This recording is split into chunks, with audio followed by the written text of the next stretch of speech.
Tim Watts, just how many requests have you had for a portrait of the Queen? Well, Laura, I can say that I've been an MP for 5 years.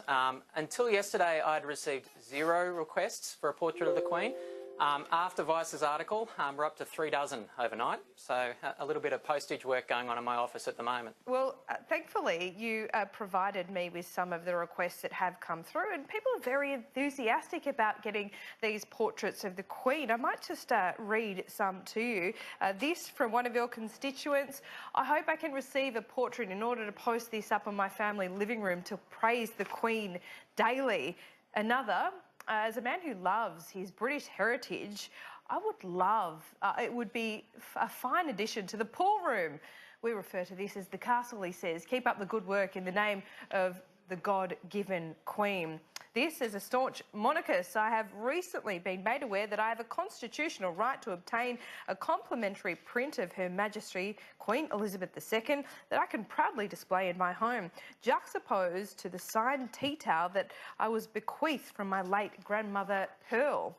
And this: I love the Queen. I'd like to request a portrait of her looking fabulously majestic, as only the Queen can, to brighten up the more non-regal areas of my home. So is this just a flavour of what you've been receiving in the last couple of days? Laura, I love my constituents.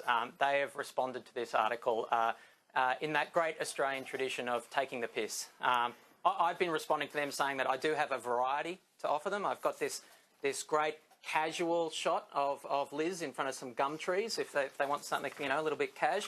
More formally, Her Madge Elizabeth II. This one is a nice formal shot, but my personal favourite is, here we go, Queen Elizabeth, Liz R and Phil the Greek. The formal shot. That one you can put up above your mantelpiece, no doubt. Absolutely. Well, I'm glad that you're giving variety to your constituents. Do you think there's a seriousness in here? Do you think you've seen a flavour, I guess a feeling out there in your electorate that people don't maybe want to move down the path of a republic? They've reacquainted themselves with the Queen and they want to remain as a constitutional monarchy. Look, quite the contrary, Laura. The emails that I've been getting overnight have been firmly tongue-in-cheek, and this really goes to the lie at the core of the monarchist argument. You know, they say that if it ain't broke, don't fix it. Well, the reality is that the monarchy, the idea of a Queen of Australia, no longer unites us. In fact, it's a punchline. It's a joke. People roll their eyes at it.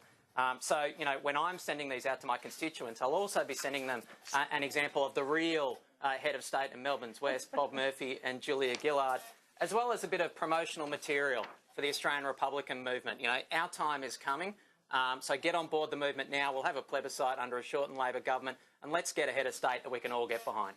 Well, you know, you are taking this as an opportunity. You seem quite enterprising in that sense, adding that extra material. I'll be happy to let you know, Tim Watts, that you're not alone.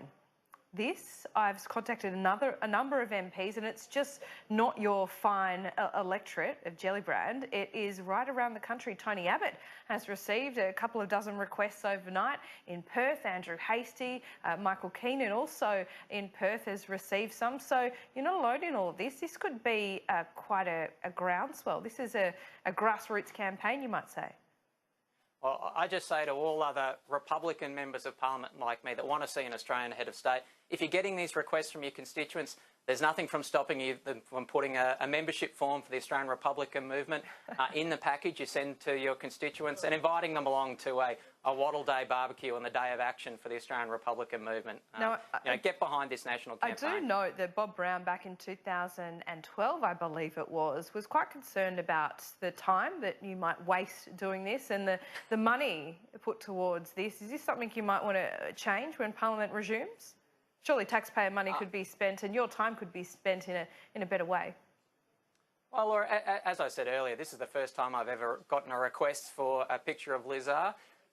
The majority of these nationhood materials are flags for schools, for community groups, for people going overseas representing our country. So, you know, I take a lot of pride in being able to give, for example, the Aboriginal flag and the Torres Strait Islander flag to schools in our electorate to help them you know, learn about our nation's history. So I think there is some value in this program, but, you know, if it was up to me, I'd love to be able to give pictures of a head of state that was actually an Australian.